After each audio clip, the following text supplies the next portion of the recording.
Hi guys, நான் தான் அவங்க ஜினிமங்கி பேசுகிறேன். நமக்கு வந்து இன்றைக்கி ரெண்டு பொருள் வேலைக்காக வந்துருக்கு. ஒன்று வந்து பார்த்திங்கன்னா பேட்டரி ஸ்பேயர், இன்னொன்று பார்த்திங்கன்னா மிக்ஸி. இந்த ரெண்டு பொருளுமே ஒருத்தங்களே தான் கொடுத்தாங்க. அப்புறம் இந்த பொருள் வந்து ரிப்பேர் பண்ணுறதுக்கு எவ்வளோ காசு ஆச்சு, நமக்கு இதுலேருந்து எவ்வளோ அமௌண்ட் லாபம் கிடச்சிங்கிறத வீடியோ கடைசியில் சொல்லியிருக்கேன். அதனால் வீடியோ ஃபுல்லாக வாங்க வீடியோக்குள்ளே போகலாம். பேட்டரி ஸ்பேயர் என்ன கம்ப்ளைண்ட் வந்து பார்த்திங்கன்னா மோட்டரோட ஸ்பீடு கண்ட்ரோல் பண்ணக்கூடிய வேரியபிள் வோல்டேஜ் ரெகுலேட்டர் வந்து வேலை செய்யலை. அது புதுசு வாங்கிட்டு வந்தாச்சு. புதுசோட ரேட் வந்து பார்த்திங்கன்னா 120 ரூபா. இன்னொரு முக்கியமான விஷயம், எல்லாருக்கும் ஹாப்பி பொங்கல்.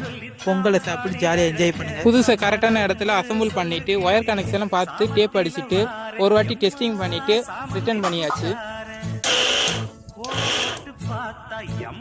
நம்ம அடுத்து பார்க்குறதுனா மிக்சியில் வந்து என்ன கம்ப்ளைண்ட் பார்த்தீங்கன்னா ஓஎல்பி, அதாவது ஓவர்லோடு ப்ராடக்ட் வந்து பார்த்தீங்கன்னா இல்லை. அது எதுக்குன்னு வந்து பார்த்தீங்கன்னா நம்ம அதிகமாக லோடு கொடுத்து மிக்சி ஆப்ரேட் பண்ணும்போது பார்த்தீங்கன்னா மிக்சி வந்து பார்த்தீங்கன்னா அதிகமான கரண்ட் எடுக்கும். அந்த கரண்ட்லேருந்து மோட்டரோட காயில் பாதுகாக்கிறதுக்கு தான் இந்த ஓஎல்பி.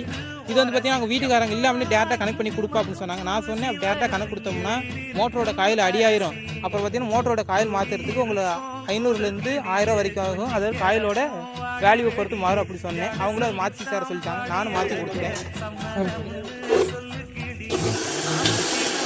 நமக்கு ஆன செலவு 140, வாங்கினது 240, 100 ரூபா லாபம்.